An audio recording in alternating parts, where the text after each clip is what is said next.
అందరికీ నమస్కారం. శ్రీనివాస్ చెప్పే కథలకు మీకు స్వాగతం. ఇప్పుడు మనం వినబోయే సీరియల్ కొమ్మూరి సాంబశివరావు గారు రచించినటువంటి అడుగు ముందుకు వేయక 4వ భాగం. మరి కథలోకి వెళ్దామా? ఇక ఈ ఊళ్ళో ఈ హోటల్లో మీరుండటం క్షేమం కాదు అన్నాడు రాజు. సరోజవల్లి కళ్ళు పెద్దవి చేసి రాజును చూసింది. మిమ్మల్ని హత్య చేయటానికి ప్రయత్నించారు శత్రువులు. ఆ హోటల్ బాయ్ శత్రువుల మనిషి. వాళ్ళ ఆజ్ఞానుసారం మిమ్మల్ని హత్య చేయటానికి మీ గదిలోకి ప్రవేశించాడు. కత్తి పైకెత్తి పొడవబోతుండగా నేను చూశాను. అయితే మీరేనన్నమాట పిస్తోలు పేల్చింది అడిగింది సరోజవల్లి. రాజు తల ఊపాడు. అయితే గదిలోంచి అతన్ని తీసుకెళ్ళింది ఎవరు? విన్సెంట్ థామస్ అయి ఉండాలి. పిస్తోలు దెబ్బ తగిలిన మనిషి చావలేదు. పోలీసులు పట్టుకుంటే బెదిరిపోయి నిజం చెప్పేస్తాడేమో అని ఒకళ్ళు మెయిన్ స్విచ్ ఆఫ్ చేయగానే రెండో మనిషి వాడిని బయటికి లాగి మెట్ల పక్కకు తోసి కత్తితో పొడిచి చంపేశాడు అన్నాడు రాజు. సుదర్శనాన్ని కూడా హత్య చేసుంటారా? సరోజవల్లి అడిగింది. రాజు పెరిమ విరిచి ఏమో అన్నాడు. నన్ను చంపటానికి ఎందుకు ప్రయత్నించారు అడిగిందామె. సుదర్శనం తనకు కనిపించిన కాగితంలో విషయాలు మీకు చెప్పాడేమో అన్న అనుమానం వల్ల. ఇన్నాళ్ల తర్వాత ఎందుకు ప్రయత్నం చేశారు? ఆవేళే నన్ను ఎందుకు చంపడానికి ప్రయత్నించలేదు? సుదర్శనానికి మీకు ఉన్న సంబంధం ఎంత రహస్యమైందో వాళ్ళకి తెలుసు. మీ అంతటా మీరు వెళ్ళి ఆ విషయం ఎవరికీ చెప్పరని అనుకున్నారు. కానీ నేనొచ్చాక మీరు నాతో మాట్లాడటం చూశాక అనుమానం కలిగి ఉంటుంది. అంటే మీరెవరో తెలుసు అనుకుంటున్నారా? ఎవరినో తెలుసుకోకపోయినా సుదర్శనం మిత్రున్నానో లేక ఆ కాగితం విషయం కనుక్కోవడానికి వచ్చాననో గ్రహించి ఉండాలి. అయితే ఈ పాటికి నాకు తెలిసిన విషయాలు మీకు చెప్పుంటానని అనుకొని ఉండరు? అనుకునే ఉంటారు. అందుకే మిమ్మల్ని హత్య చేయడానికి ప్రయత్నించారు. నన్ను హత్య చేయటానికి ప్రయత్నిస్తారు.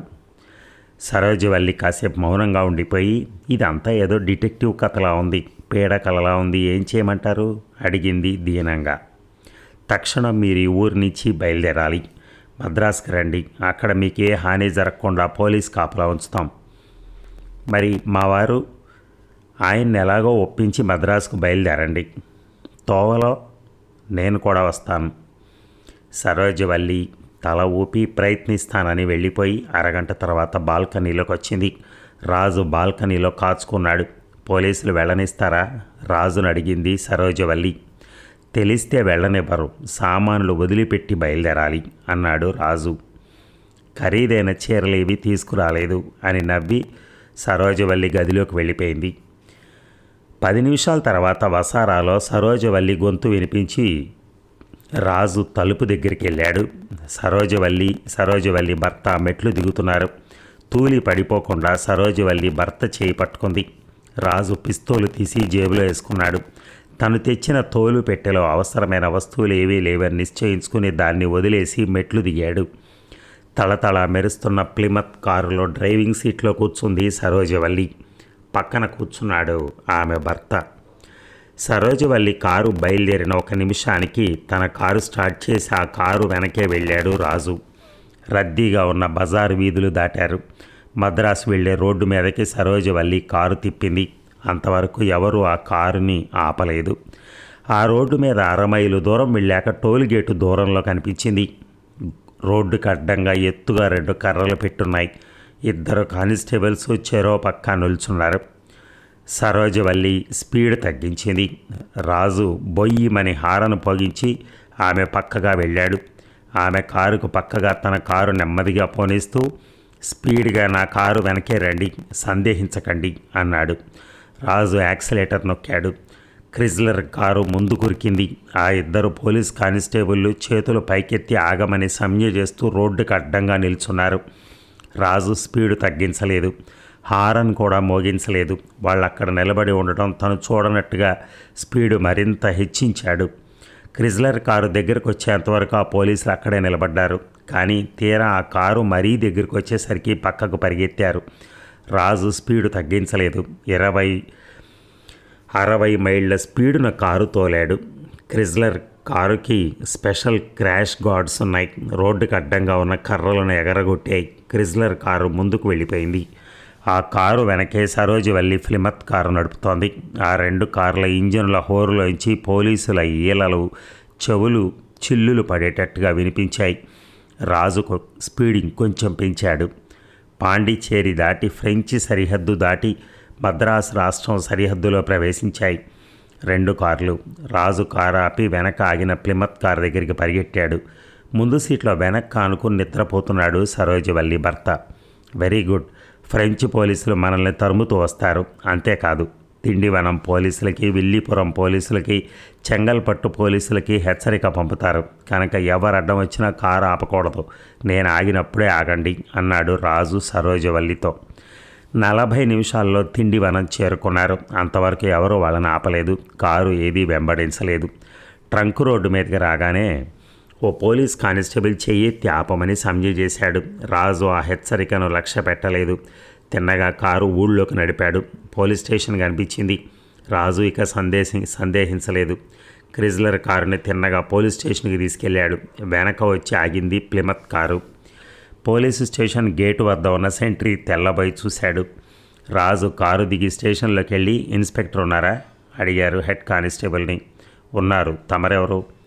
రాజు అతని ప్రశ్నకు జవాబు చెప్పకుండా ఇన్స్పెక్టర్ గదిలోకి వెళ్ళాడు. తిండివనం పోలీస్ ఇన్స్పెక్టర్ రాజును కనుబొమ్మలు చిట్లించి చూసి, ఏం కావాలి అడిగాడు. రాజు చెప్పాడు. ఇన్స్పెక్టర్ కుర్చీలోంచి చెయ్యి అందించి షేక్ హ్యాండ్ ఇస్తూ, మిస్టర్ రాజు, యుగంధర్ అసిస్టెంట్. మిమ్మల్ని గురించి ఎన్ని కథలో విన్నాను. మీరు ఏ సహాయం కోరినా చేయమని లా మినిస్ట్రీ నుంచి మాకు ఆదేశం వచ్చింది. కూర్చోండి అన్నాడు. రాజు నవ్వి, ముందు మీరు చేయవలసిన సహాయం ఏమిటంటే, బయట ఒక ప్లిమత్ కారు ఉంది. ఆ కారులో ఒక స్త్రీ ఒక పురుషుడు ఉన్నారు. ఏదో ఒక ఛార్జీ ఆలోచించి వాళ్ళిద్దరిని కస్టడీలోకి తీసుకోండి అన్నాడు. ఇన్స్పెక్టర్ తల ఊపి హెడ్ కానిస్టేబుల్ని పిలిచాడు. ఇక డిటెక్టివ్ యుగంధర్ తన కన్సల్టింగ్ రూమ్లో కూర్చునున్నాడు. బల్ల మీద 2 ప్రసాద్ బిస్కెట్ డబ్బాలున్నాయి. జూలీ గదిలోంచి తెచ్చిన డైరీ తెరిచి ఉంది. ఆ డైరీలో ఒక పేజీ మీద పెన్సిల్తో ఒక డిజైన్ గీసుంది.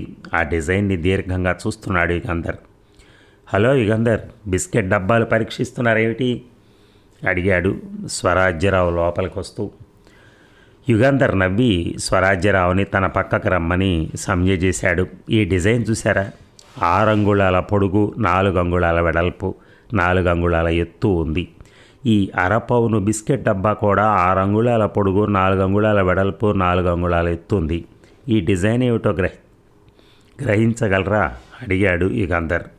స్వరాజ్యరావు కాసేపు ఆ డిజైన్ పరీక్ష చేసి తల విదిలించాడు. ఎవరో మేధావి తయారు చేశాడు దీన్ని. ఇంత చాకచక్యంగా, ఇంత నైపుణ్యంతో ఇంత చిన్న టైం బాంబు ఇంతవరకు ఎవరూ నిర్మించలేరు. తారీఖులు చూపించే చిన్న చేతి గడియారం సాయంతో ఈ బిస్కెట్ డబ్బా సైజులో టైం బాంబులు తయారు చేయొచ్చు. అదే ఈ డిజైన్ అన్నాడు యుగంధర్.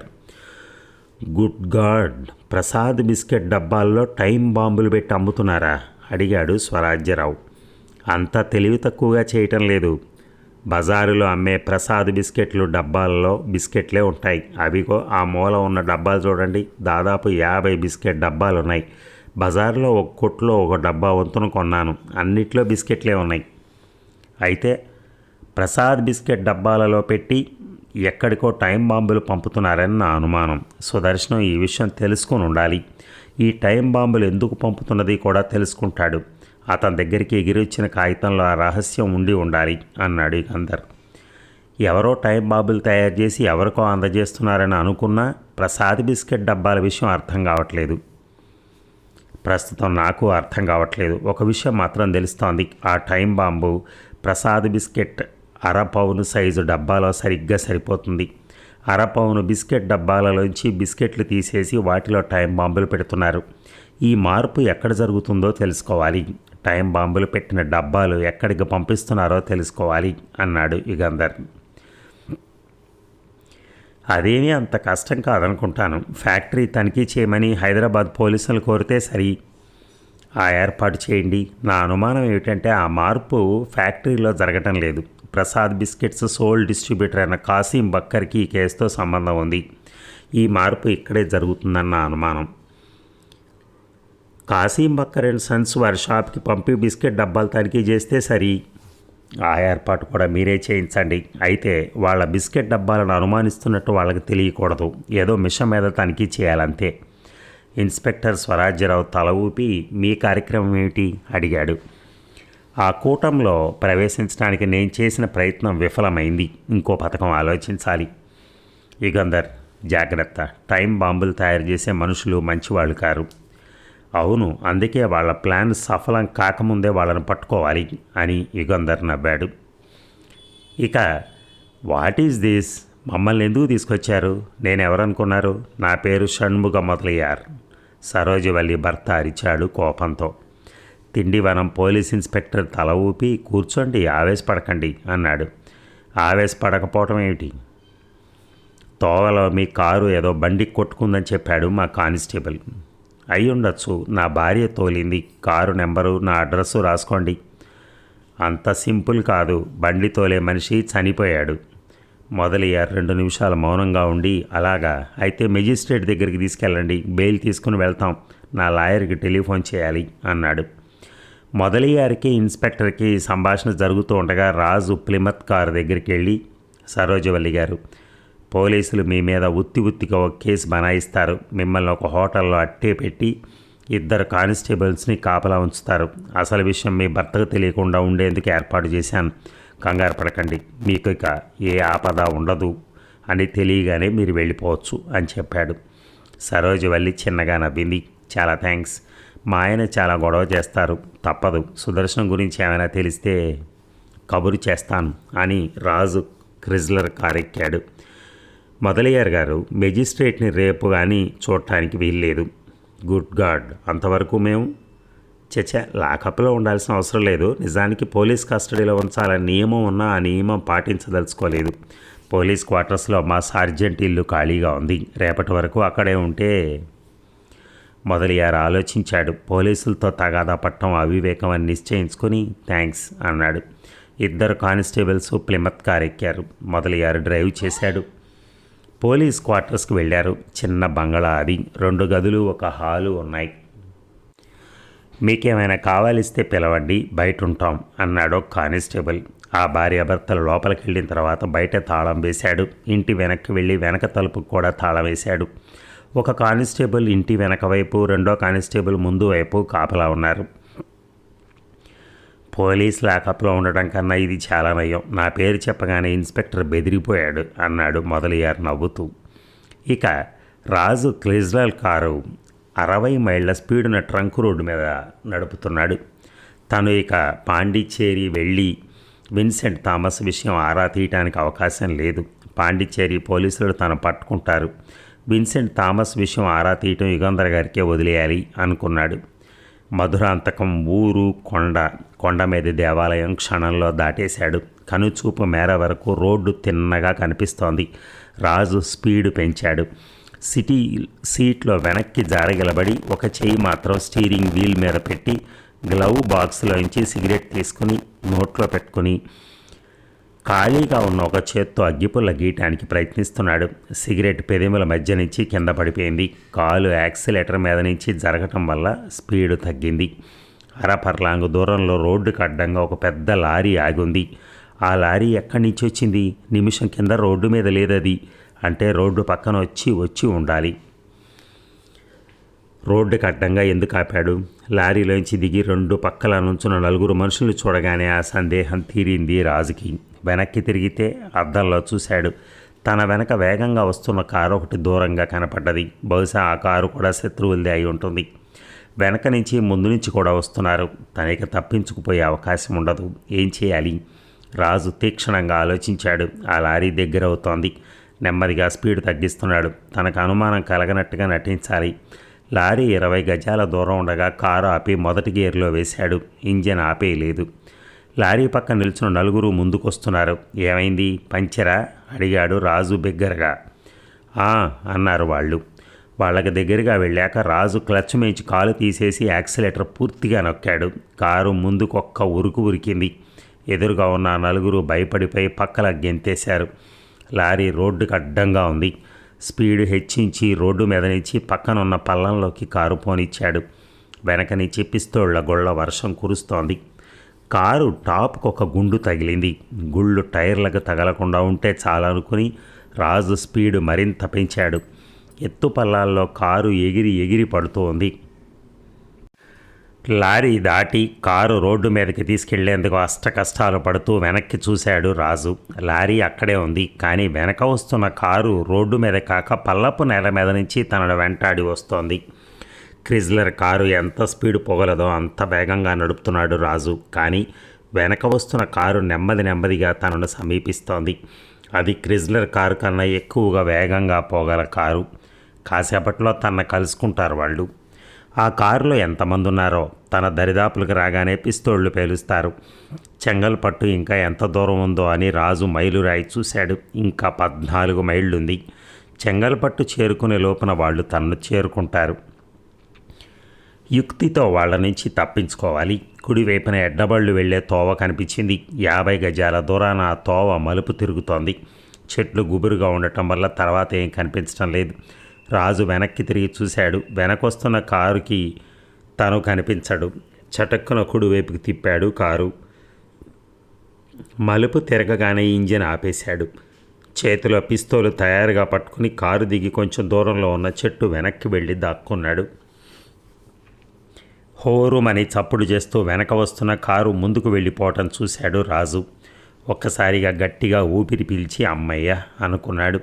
కొంత దూరం వెళ్ళాక క్రిజ్లర్ కారు కనిపించకపోయేసరికి వాళ్ళు వెనక్కి తిరిగి వస్తారని అతనికి తెలుసు. ఏం చేయాలి అని వెనక్కి తిరిగి తిండివనం వెళ్ళిపోవాలా? మద్రాసు ఇంకో 40 మైళ్ళు దూరం ఉండగా వెనక్కి తిరగటం రాజుకి మనస్కరించలేదు. కారు స్టార్ట్ చేసి నెమ్మదిగా ట్రంక్ రోడ్డు మీదకి పోనిచ్చాడు. దరిదాపుల్లో కారు ఏదీ లేదు. గేరు మార్చాడు. కారు ముందుకు పోయింది. ఢామ్ అని చప్పుడు వినిపించింది. మరుక్షణం క్రిజ్లర్ కారు తప్పతాగిన మనిషి మళ్ళీ ఊగటం ప్రారంభించింది. రాజు బ్రేక్ వేశాడు. ఎవరో పిస్తోలు పేల్చారు. కారు టైరుకు తగిలింది. చేతులు పైకెత్తి కారు దిగు. రాజు వెనక్కి తిరిగి చూడలేదు. చూసి ప్రయోజనం లేదు. చేతులు పైకెత్తి కారు దిగాడు. కదలక అక్కడే నిలబడు అని ఆజ్ఞాపించడం విని ఆ మాటలు వినపడ్డ వైపు తిరిగాడు రాజు. ఎవరో కనిపించలేదు. ఎవరినో ఎక్కడి నుంచి మాట్లాడుతున్నావు అడిగాడు రాజు. వెనక్కి తిరుగో, చేతులు పైకెత్తి పెట్టుకో. ఒక్కొక్క అడుగే వెనక్కి వేసుకుంటున్నాడు. మళ్ళీ ఆజ్ఞ వినిపించింది. రాజు ఆ ఆజ్ఞ పాటించక తప్పింది కాదు. ఒక్కొక్క అడుగే వెనక్కి వేస్తున్నాడు. వెనక నుంచి ఎవరో ఒక్కొక్క అడుగు ముందుకు వేస్తూ తనను సమీపిస్తున్నాడని రాజు గ్రహించాడు. ఆ మనిషి ఎందువల్లో తనను కాల్చి చంపటానికి సిద్ధపడలేదు. ఎందుకు? తను చటుక్కున వెనక్కి తిరిగి అతనితో కలియబడితే పిస్తోలు పేలుస్తాడా, చంపేస్తాడా అని అనుకుంటూ ఉండగానే రాజు తల మీద బరువుగా ఏదో పడ్డది. ఇక రిప్పన్ బిల్డింగ్స్ గడియారం సరిగ్గా 12 గంటలు కొట్టింది. పగలు నడిచేందుకు చోటు లేకుండా జనంతో కిటకిటలాడే చైనా బజార్ వీధి నిర్మానుష్యంగా ఉంది. వీధి దీపాలు తప్ప వేరే దీపాలు ఎక్కడా లేవు. డిటెక్టివ్ యుగంధర్ చకచకా నడుస్తున్నాడు. ఇరుకుగా ఉన్న సెకండ్ లైన్ బీచ్ వీధిలోకి తిరిగాడు. ఒక్కొక్క ఇంటిని చూస్తూ నడిచాడు. పర్లాంగు దూరం వెళ్ళిన తర్వాత గోడౌన్ కాసిం బక్కర్ అండ్ కంపెనీ అని రాసున్న బోర్డు కనిపించింది. కొంచెం దూరం ముందుకు వెళ్ళి దగ్గరలో ఎవరూ లేరని నిశ్చయం చేసుకుని వెనక్కి తిరిగాడు. దూరాన బూట్సు టకటక చప్పుడు చేస్తూ నడుస్తూ టార్చి దీపం ఇళ్ల మీద వేస్తున్నాడు బీట్ కానిస్టేబుల్. యుగంధర్ తనలో తను నవ్వుకుని జేబులోంచి మారుతాళం చెవులు గుత్తి తీశాడు. తలుపుకు అడ్డంగా ఇనప కడ్డీ, ఆ కడ్డీకి 2 పక్కల 2 పెద్ద తాళాలు ఉన్నాయి. యుగంధర్ ఒక తాళం తీసేశాడు. రెండో తాళం తీస్తూ ఉండగా బీట్ కానిస్టేబుల్ వెనక్కి తిరిగి రావడం చూశాడు. ఆ కానిస్టేబుల్ కొంత దూరం వచ్చి వెనక్కి తిరిగాడు. రెండో తాళం కూడా తీసేశాడు యుగంధర్. అడ్డంగా ఉన్న ఇనప గడ్డి లాగేసి పక్కన పెట్టి తలుపు తెరిచాడు. లోపల చాలా చీకటిగా ఉంది. టార్చ్ లైట్ వెలిగించుకుంటూ లోపలికి వెళ్ళి తలుపు మూసేసి టార్చి వెలిగించాడు. అది ఒక పెద్ద గది. గోడల కానించి చుట్టూ పెద్ద పెద్ద జాజికాయ పెట్టెలు ఒకదాని మీద ఒకటి పేర్చబడి ఉన్నాయి. అవి 100కు పైగా ఉంటాయని యుగంధర్ అంచనా వేశాడు. గదిలో ఒక మూల విడిగా ఒక పెద్ద జాజికాయ పెట్టె ఉంది. దాని మీద ప్రసాద్ బిస్కెట్ 1/2 పౌండ్ డబ్బాలు ఒకదాని మీద ఒకటి పేర్చబడి ఉన్నాయి. యుగంధర్ ఆ పెట్టె దగ్గరికి వెళ్ళాడు. ఒక బిస్కెట్ డబ్బా మూత తీసి చూశాడు. ఖాళీగా ఉంది. జాగ్రత్తగా ఖాళీ డబ్బాలన్నీ తీసి కింద పెట్టాడు. తర్వాత ఆ జాజికాయ పెట్టె మూత తెరిచాడు. దాని నిండా బిస్కెట్లు ఉన్నాయి. యుగంధర్ ఆలోచిస్తూ 2 నిమిషాలు అక్కడే నిలబడ్డాడు. డబ్బాల్లో ఉన్న బిస్కెట్లు తీసేసి జాజికాయ పెట్టెలో పెట్టారు. ఈ ఖాళీ డబ్బాల్లోనే టైం బాంబులు పెడతారేమో. టైం బాంబులు పెట్టిన బిస్కెట్ డబ్బాలు ఈ గోడౌన్లో లేవేమో. ఈ ఖాళీ డబ్బాలు ఇంకెక్కడికో తీసుకెళ్ళి వాటిల్లో టైం బాంబులు పెడుతూ ఉండాలి. ఆ పని ఎక్కడ చేస్తున్నారో తెలిసే సూచన ఏదైనా అక్కడ ఉంటుందేమోనని యుగంధర్ ఆశ. గోడౌన్లో ఎక్కడైనా కాగితాలు కానీ ఫైల్స్ కానీ కనిపిస్తాయేమో అని వెతికాడు. ప్రయోజనం లేకపోయింది. జాజికాయ పెట్టెలను పరీక్షగా చూస్తూ వాటన్నిటినీ తెరిచి పరీక్ష చేద్దామా వద్దా అని ఆలోచిస్తున్నాడు. అంతలో ఎక్కడో ఏదో చప్పుడు వినిపించింది యుగంధర్కి. చటక్కన టార్చి ఆర్పేసి ఊపిరి బెగబట్టి చెవులు రిక్కించుకుని విన్నాడు. నిలుచున్న చోట నుంచి 10 అడుగుల దూరం జరిగి ఒక జాజికాయ పెట్టె పక్కకి వెళ్ళాడు. ఎవరో అడుగు తీసి అడుగు వేస్తున్నట్టుగా బరువుగా ఊపిరి పీలుస్తున్నట్టుగా వినిపించింది. అదంతా తన భ్రమే కావచ్చు. అయినా జాగ్రత్త పట్టం మంచిది అనుకుని జేబులోంచి పిస్తోలు తీసి చేతిలో తయారుగా పట్టుకున్నాడు. యుగంధర్ కిర్రుమని చప్పుడైంది. ఏమిటా చప్పుడు? తలుపు లోపలి అడ్డకర్ర బిగిస్తున్నట్టుంది. యుగంధర్ ఊపిరి బిగబట్టి కళ్ళు పెద్దవి చేసి చీకట్లోకి తలుపు వైపు చూస్తున్నాడు. చటుక్కున దీపం వెలిగింది. గోడలో ఉన్న 100 వాల్ట్స్ బల్బు కాంతి నలుమూలలా ప్రసరించింది. యుగంధర్ కళ్ళు జిగేలుమన్నాయి. కదలక అడుగు ముందుకు వేయక హెచ్చరిక వినిపించింది. యుగంధర్ నలుమూలలా చూశాడు. ఎవరూ కనిపించలేదు. ఎక్కడి నుంచి మాట్లాడాడు? ఎవరా మనిషి? బీట్ కానిస్టేబుల్ కాడు. రాత్రి యుగంధర్ ఆ గోడౌన్లో ప్రవేశిస్తాడని చూసి చూడనట్టు ఊరుకోమని అతన్ని పోలీస్ డిపార్ట్మెంట్ హెచ్చరించారు. ఆ బీట్ కానిస్టేబుల్ ఏమయ్యాడు? ఆ మనిషి గోడౌన్లో ప్రవేశిస్తుంటే తనే అనుకుని ఊరుకున్నాడా? 2 చేతులు పైకెత్తు. చేతిలో పిస్తోల్ కింద పడాయి. యుగంధర్ ఆ హెచ్చరిక నిర్లక్ష్యం చేశాడు. అర్ధరాత్రి వేళ పిస్తోల్ పేలిస్తే ఆ చప్పుడుకి బీట్ కానిస్టేబుల్ పరిగెత్తుకొస్తాడని శత్రువు భయపడతాడనుకున్నాడు. ఆఖరిసారిగా చెప్తున్నాను, చేతిలో పిస్తోల్ కింద పడి. యుగంధర్ అతని మాట లక్ష్య పెట్టలేదు. పాము బుస కొట్టుతున్నట్టుగా చప్పుడైంది. యుగంధర్ చేతికి నిప్పు కణం తగిలినట్టయింది. చేతిలో ఉన్న పిస్తోల్ కింద పడిపోయింది. గురి చూసి చేతి మీద పేల్చాడు. చేతి నుంచి రక్తం గారుతోంది. చెప్పిన మాట వినటం మంచిది అన్న మాటలు వినిపించాయి యుగంధర్కి. మరుక్షణం గదిలో దీపం ఆరిపోయింది. పిస్తోల్ తీసుకునేందుకు యుగంధర్ చటుక్కున కింద కొంగాడు. అంతలో ఎవరో అతని మీద కురికాడు. కింద పడి ఉన్న పిస్తోల్ని ఒక తన్ను తన్నాడు. అది వెళ్ళి దూరంగా పడింది. తన మీదకు ఉరికిన మనిషితో యుగంధర్ కలియబడ్డాడు. అంతలో ఇంకో బలమైన 2 చేతులు అతని మెడ పట్టుకున్నాయి. గట్టిగా గొంతు నలపటం మొదలుపెట్టాయి. మరి ఈ భాగం ముగిద్దామా? మళ్ళీ రేపు కలుద్దాం. Thank you.